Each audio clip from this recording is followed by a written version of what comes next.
This is the story of Anna Weber, a 29-year-old German beekeeper's daughter who anticipated execution upon her capture by Canadian forces in July 1944 in France. Instead, her American captivity would challenge everything the Nazi Party had taught her about the enemy. As Canadian soldiers surrounded the Wehrmacht laundry facility near Caen, Anna raised her hands, trembling. Nazi propaganda had painted a grim picture of Allied capture, torture, rape, execution. Yet a Canadian corporal offered her water, saying, "You're safe now, miss," in accented German.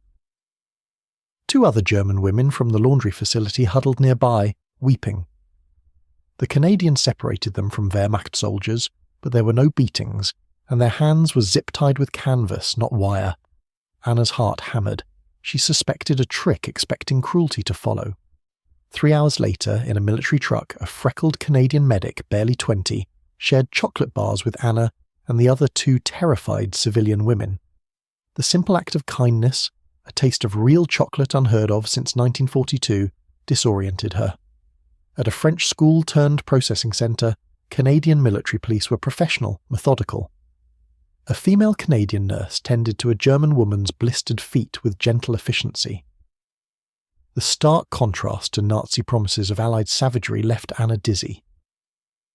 2 days later, aboard a transport ship at Cherbourg, Anna joined 40 other German women, all civilian employees of the German war machine. The cramped hold offered clean water and 2 meals daily. American sailors delivering food showed no malice. One grandfatherly sailor even showed Anna a photo of his daughter, her age. She clutched her silver locket engraved with a bee, a gift from her father. His words, "Bees don't care about borders," haunted her, a sentiment she had once dismissed as foolish. The 8-day Atlantic crossing brought further psychological dissonance. Some women wept, others withdrew. Greta, a former Wehrmacht telephone operator, whispered, "They said Americans would throw us into the ocean. Where is the torture they promised?"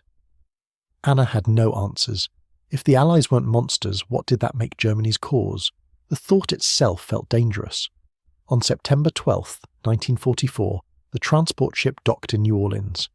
American military police processed the arrivals. Fingerprints, photographs, and medical examinations were conducted respectfully. Anna's locket, containing her father's photo beside his wooden beehives, was returned after inspection. The examining doctor, noting the photo, asked about her father. Anna, in broken English, managed, "Beekeeper." The doctor smiled, remarking, "My uncle keeps bees in Oregon. Beautiful work." This small exchange cracked open something within Anna. A train carried them through Louisiana. The flat, green, humid landscape was alien. American civilians at station stops stared, some curious, some hostile, but there was no mob violence, contradicting further Nazi propaganda. On September 15, 1944, they arrived at Camp Ruston, Louisiana. Rows of clean white wooden barracks, an American flag, and orderly pathways met them. Not the squalor Anna expected. The camp commander, a tired American major, addressed the new arrivals. "You are prisoners of war under Geneva Convention protections. You will be treated humanely, otherwise follow camp rules and you'll be fine." Processing involved issuing bedding, toiletries, and assigning them to barracks rooms, 4 women per room. Anna, Greta, Ilse, and Margaret found actual beds with mattresses and clean sheets. Ilse whispered, "This can't be real." Margaret noted, "They expect us to unpack, like this is a dormitory." That first night, Anna lay awake to the unfamiliar sound of Louisiana crickets. The barracks had electric lights. Dinner had been adequate, hot edible soup, bread, real butter. The American guard on rounds was professional. Anna's mind struggled to reconcile this reality with years of Nazi propaganda that promised death camps, starvation, and brutality. Instead, she had a bed and a pillow. Camp orientation the next morning was led by Lieutenant Patricia Morrison, who spoke fluent German.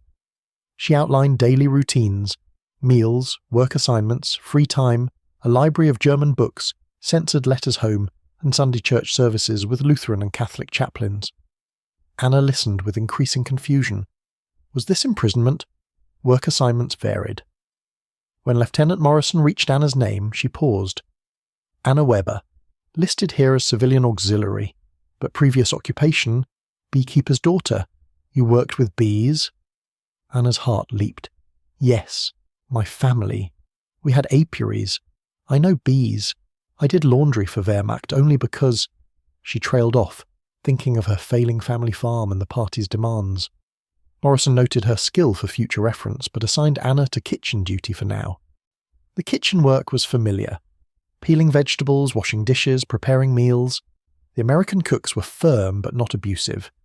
Mrs. Henderson, a civilian contractor, patiently taught Anna how to use an industrial potato peeler and even complimented her efficiency. Anna struggled to process the casual kindness from the enemy she'd been taught to despise. Weeks turned into months. The German women whispered their confusion in the evenings. My cousin said Americans would work us to death, Greta commented. Where are the mines? Ilse wondered. My brother wrote from the Eastern Front that Soviets torture prisoners. Americans aren't Soviets, but still, where's the torture? The profound psychological dissonance challenged everything they had believed. If this was false, what else had been lies? In October, Anna received a Red Cross package with knitted socks, soap, writing paper, and a small German Bible. She attended her first Lutheran service in the camp chapel, singing hymns in German while American guards stood respectfully outside. Anna's faith, long overshadowed by Nazi rhetoric, felt real again in this unexpected place. In November 1944, Lieutenant Morrison summoned Anna. Anna's stomach clenched, expecting the other shoe to drop. But Morrison explained America's wartime labour shortages and a program for POWs to work on local farms. There's a specific problem I think you might help with. Morrison produced a folder regarding American foulbrood disease devastating honeybee hives in Louisiana. Anna, breathing sharply, confirmed her knowledge of the bacterial disease, its symptoms, and prevention. Morrison proposed, "Would you be willing to help? Under guard, of course. You'd visit farms, inspect hives, advise on treatment. We'd pay you the POW labour rate, 50 cents per day." Anna stared. Help American beekeepers? Save American hives? She was the enemy, yet bees did not care about wartime borders. Her father's words echoed. "Yes," she said. Lieutenant Morrison's genuine smile preceded a handshake, an American officer shaking hands with a German prisoner. The world seemed mad, or perhaps for the first time sane. That night Anna couldn't sleep, filled with excitement. Tomorrow she would see bees again. Her roommates were bewildered by her assignment to help Americans. Anna understood bees. In this world of lies, it felt like the only truth. The next morning, Lieutenant Morrison and Corporal Davies drove Anna to a farm. Mr. Boudreau, a 70-year-old farmer, eyed Anna with suspicion. "A German? You brought me a German to fix my bees?" Morrison assured him of Anna's expertise. Desperation outweighed prejudice. Anna approached the hives, recognizing the weak hum and the telltale signs of American foulbrood. 13 of 15 hives were too far gone and had to be burned. 2 showed early infection and could be saved with immediate intervention. As Anna explained the protocol, Mr. Boudreau began to cry. 20 years I've kept bees. I didn't know how to help them." Anna felt a kinship with the farmer, both powerless before disease and war. "I'm sorry for your hives," she said in broken English. Mr. Boudreau looked at her, truly seeing her. "German or not, you know them." On the drive back, Corporal Davies asked curious questions about beekeeping, not hostile ones. Morrison was pleased. Boudreau wanted Anna back, and other farmers were asking for help. Anna, a German prisoner, was helping American farmers save American bees. It made no logical sense, yet it felt more right than anything had in years.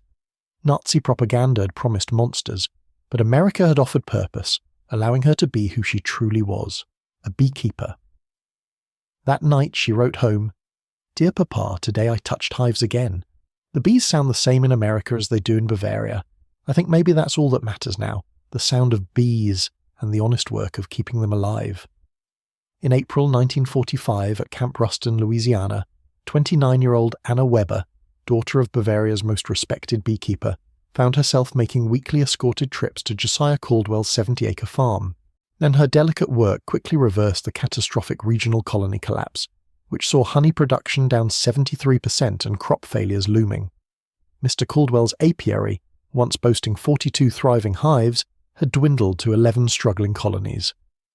Under Anna's methodical care, these 11 soon showed unmistakable signs of recovery, increased brood patterns, vigorous foraging, and the healthy hum she knew from her Bavarian childhood.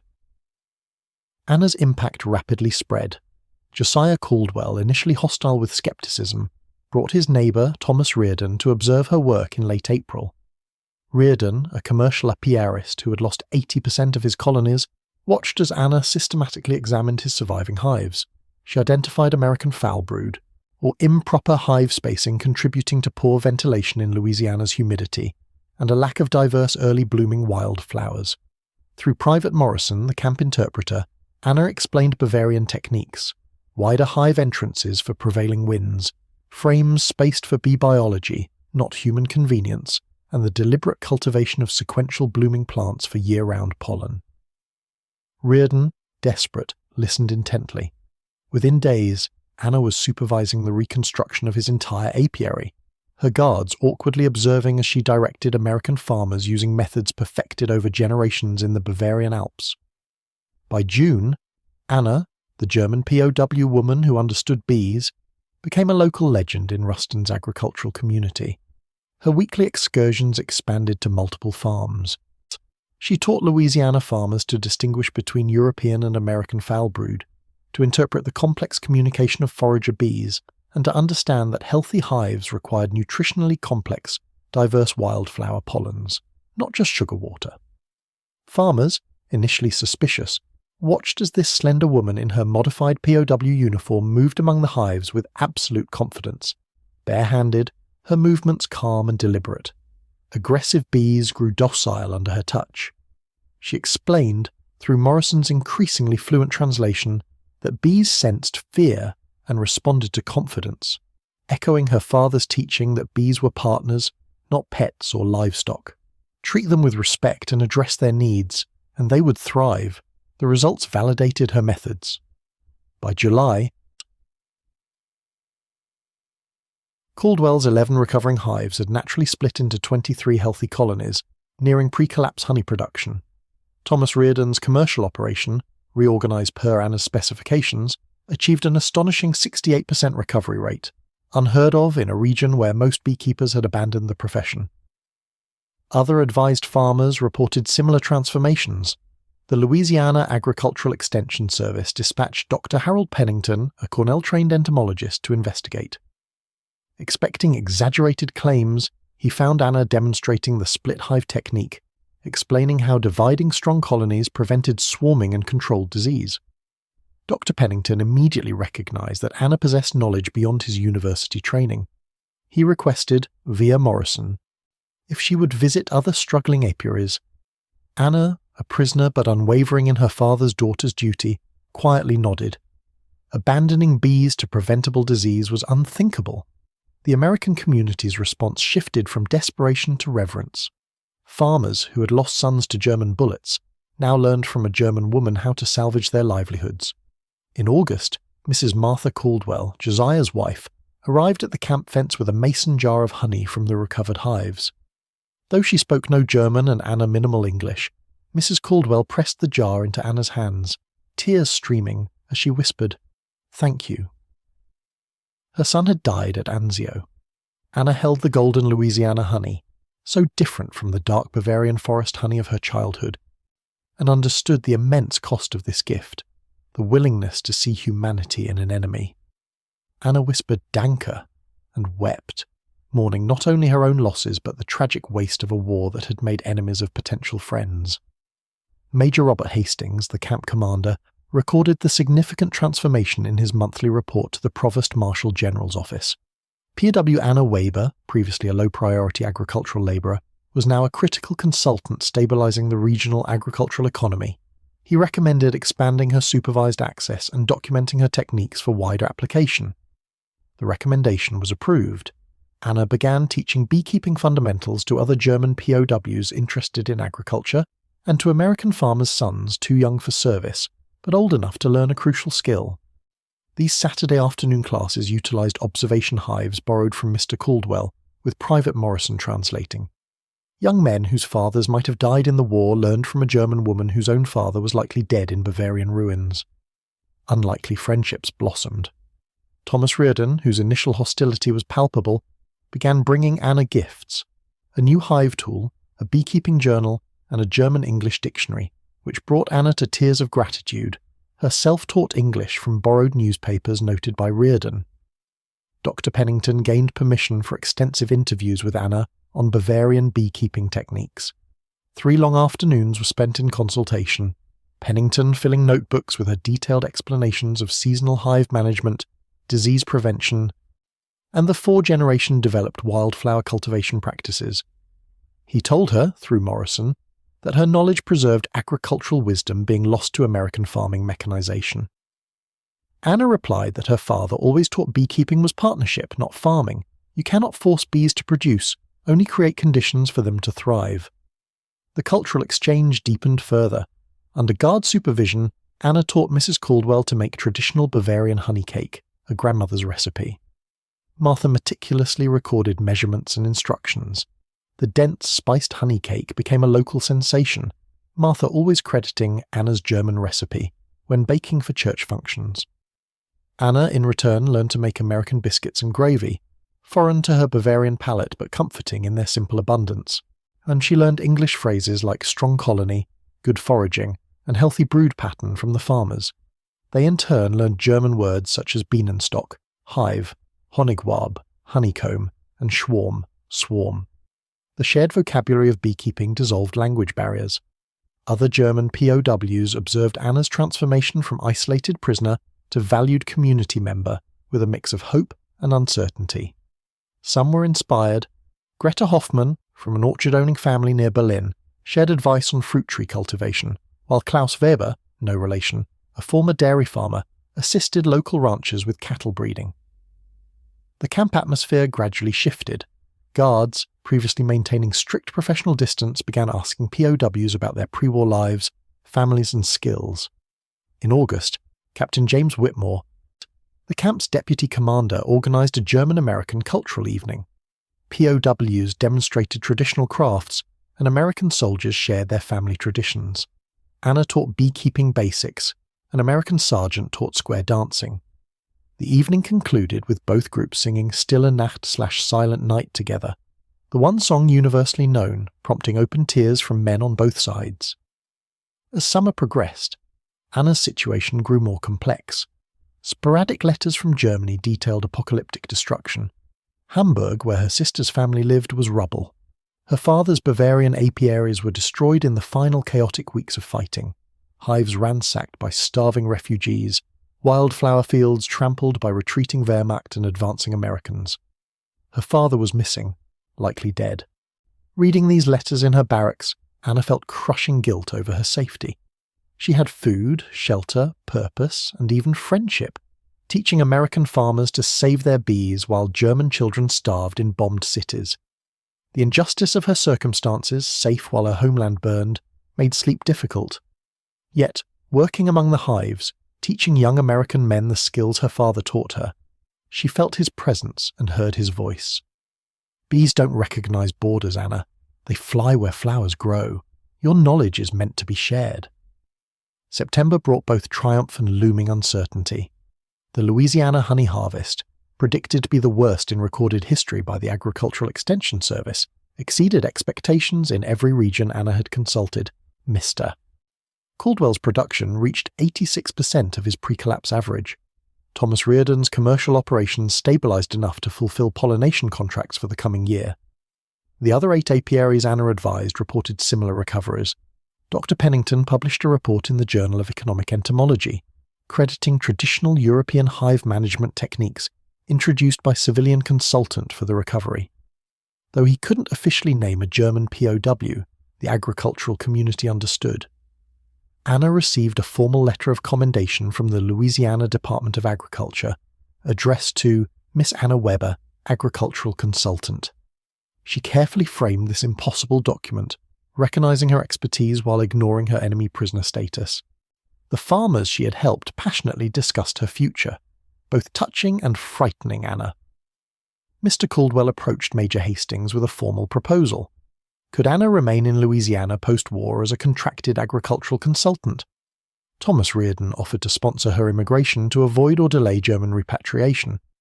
Dr. Pennington suggested she could train Agricultural Extension Service field agents. These proposals navigated a legal grey area. POWs were meant for repatriation, but the war's end created unprecedented situations. Major Hastings forwarded the requests up the chain of command without recommendation, knowing the decision was beyond his authority. Anna herself was conflicted. Germany was home, her ancestors, language, culture, but also ashes, mass graves, and an unimaginable future. Louisiana was alien, humid, unstrange, with different flowers and unfamiliar speech. Yet, it offered possibility. Farmers needed her knowledge. She could rebuild what was destroyed, not in Bavaria, but on foreign soil, continuing her father's work even if his apiaries were gone. The choice was agonizing. Return to ashes and family obligation, or remain with former enemies who had shown her more kindness than she had known since the war began. Mrs. Caldwell sharply focused this dilemma one late September Saturday. Anna was inspecting hives preparing for winter when Martha approached with a small wooden box of wildflower seeds, meticulously labelled, "For Anna's German garden, if she comes back to us." Anna immediately understood. These were seeds for the Bavarian flowers her bees loved, researched and ordered by Martha specifically for her. The gift, however, assumed a return. If she comes back to us implied an initial departure. Anna held the box, burdened by impossible choices. She gazed at the Louisiana sky, unmarred by bomber contrails, at the healthy hives humming their ancient song, at Mrs. Caldwell's hopeful face. "Ich weiß nicht," she whispered in German, then haltingly in English. "I don't know." November brought official word. All German POWs were to be repatriated by March 1946. 6 months to decide her future. 6 months to choose between her birthplace and a place where her knowledge was valued, where her skills had bridged the deepest human divides.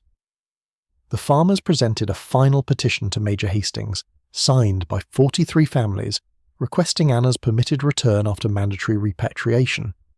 The legal mechanisms for such arrangements theoretically existed, but Anna would first have to leave, return to Germany, witness its destruction, and then choose, if choice was even offered. She spent her evenings studying the German-English dictionary Thomas Reardon gave her, preparing for an unimaginable future. The bees, at least, would survive winter. She had taught the farmers well. Her father's knowledge, carried across an ocean and a war, would continue whether she returned to Louisiana or remained in Germany's ruins. But watching the autumn sun set over the recovered apiaries, she knew the question was no longer if she wanted to stay, but whether the world would allow her to choose humanity over nationality, future over past. In November 1946, 31-year-old Anna Weber stood on the Alexandria, Louisiana train platform, witnessing the final departure of German POWs for repatriation. These were women she had shared 3 years of uncertainty, labour and hope with. Her decision to stay in America, symbolised by the immigration papers in her pocket, was met with a mix of tearful goodbyes and angry accusations of abandoning Germany. "Louisiana needs me," she simply stated to Margareta Schroeder, as the train carried her compatriots away into the morning mist, towards a Germany Anna would never see again. This choice to remain as a German enemy alien in America would forever weigh on her. The bureaucratic process for her stay was extensive, initiated by Mr. Josiah Caldwell in August 1946, who argued for her vital agricultural expertise. Immigration officers questioned her loyalty and motives, demanding why she wouldn't return to her family. Anna explained the devastation of her homeland. Her father killed in a 1944 Allied bombing, her mother and brother in the Soviet occupation zone, and her older brother presumed dead on the Eastern Front. Beyond the tragedy, she articulated her purpose in Louisiana. "Mr. Caldwell's bees are thriving because of techniques my father taught me. I can do more good here than in destroyed Germany, where my knowledge means nothing without bees to tend." Her application was approved on November 3, 1946, making her one of fewer than 200 German POWs permitted to remain in the US post-war. This decision was emotionally complex. She had eaten well in heated barracks, while Hamburg and Berlin burned and Germans starved. She saved American agricultural livelihoods while her own country perished. Survivor's guilt haunted her for decades. Letters from her mother in the Soviet zone describing hunger and fear offered a bitter form of permission. You are wise to stay away. Anna responded by sending monthly care packages of scarce goods, though many never arrived, lost to the chaos of post-war Europe. In December 1946, Anna transitioned from prisoner to employee, moving into a small house on the Caldwell property. Her freedom, though unfamiliar, was real.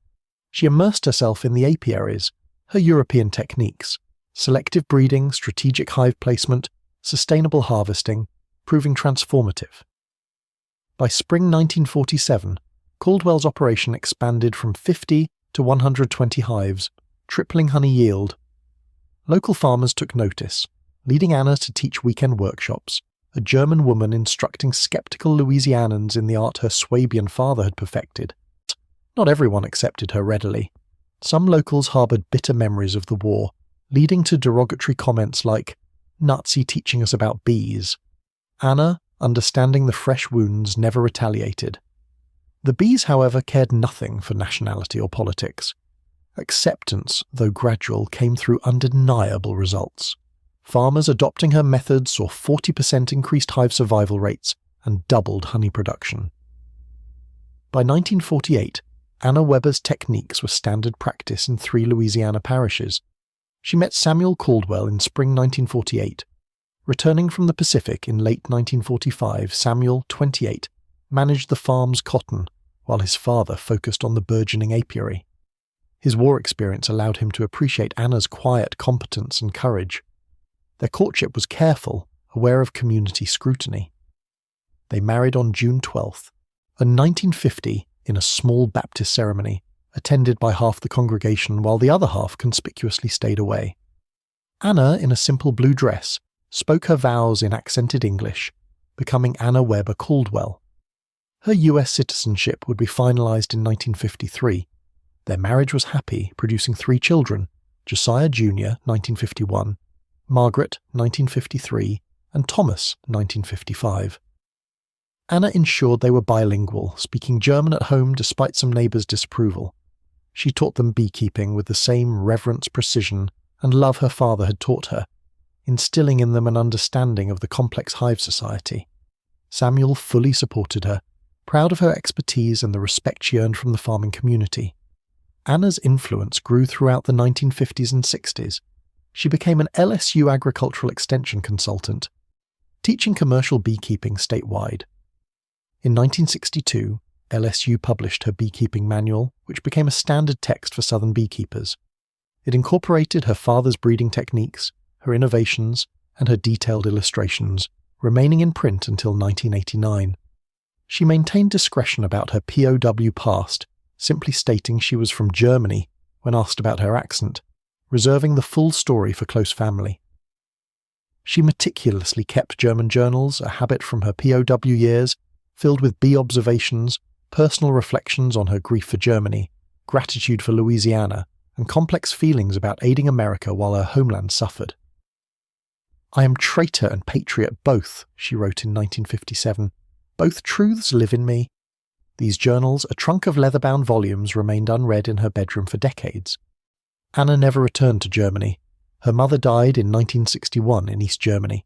Her brother, who escaped to West Germany in 1963 and immigrated to Canada in 1965, reunited with Anna in Toronto in 1966, their first meeting in 22 years. He affirmed her choice to stay. "You did right. Germany had nothing for you. You built something here." While validating, his words couldn't entirely erase her guilt. Later in life, Anna became the bee whisperer, a beloved community figure. She taught 4-H classes, judged honey competitions, and consulted for commercial operations across Louisiana and Mississippi.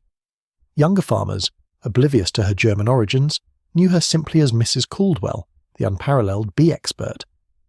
In 1985, at age 70, she received the Louisiana Agricultural Achievement Award. Anna died on February 14, 1999, at 84. Buried beside Samuel, who passed in 1993, her funeral drew over 300 mourners.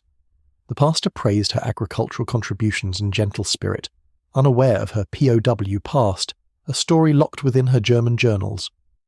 In 2001, her daughter Margaret discovered the trunk of 23 journals, 1943 to 1998, while sorting her mother's belongings. Margaret's daughter, Jessica, a German studies college student, began translating, revealing the stunning truth. Their quiet, bee whisperer grandmother was a German POW who had faced execution, experienced extraordinary kindness, chosen to stay in her captor's country, and lived with survivor's guilt for 53 years, all unspoken. Jessica Caldwell donated the journals to the LSU archives in 2003. In 2006, Dr. Raymond Chen, researching wartime agricultural labour, recognized their profound historical significance as a first-hand account of a German female POW's experience and her post-war contributions. With the family's permission, LSU published The Bee Whisperer's War, the Journals of Anna Weber Caldwell, in 2008.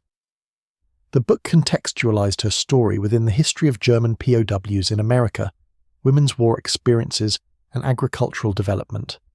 It highlighted her technical innovations, introducing carniolan queen bees in 1947, pioneering integrated pest management, and developing sustainable harvesting, alongside her deep emotional complexities. In 2010, the Louisiana Agricultural Museum in Baton Rouge dedicated From Enemy to Expert, Anna Weber Caldwell and Louisiana Beekeeping, an exhibition featuring her journals, manual, photographs, queen breeding records, and brothers' letters. Endures in Louisiana Apiaries Today. The endures in Louisiana apiaries today. The carniolan bee lines she introduced remain dominant. Her integrated pest management, revolutionary in the 1950s, is standard. Her insights into strategic hive placement influence modern pollinator corridors. LSU's Apiculture Research Center, established in 1989, teaches her pioneered methods and dedicated its library to her memory in 2012.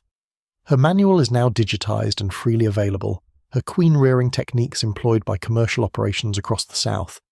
Her journals are studied in various academic programs, and her story appears in documentaries. Anna Weber Caldwell's life proved that expertise transcends nationality, that former enemies can become essential community members, and that shared knowledge fosters lasting value. Her choice to stay, to build rather than retreat to ruins, to teach rather than hide, was a profound act of courage.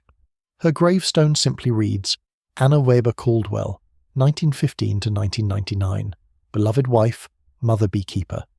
It omits the war and her German origins, focusing on the essential truth. She tended bees, and through them nurtured a thriving community. The hives she managed as a German prisoner in 1944 now number in the thousands across Louisiana. Their caretakers, often unknowingly, guided by her methods. Every jar of Louisiana honey quietly carries her legacy. The German beekeeper's daughter who chose purpose over homeland, demonstrating that humanity survives even total war, one hive at a time.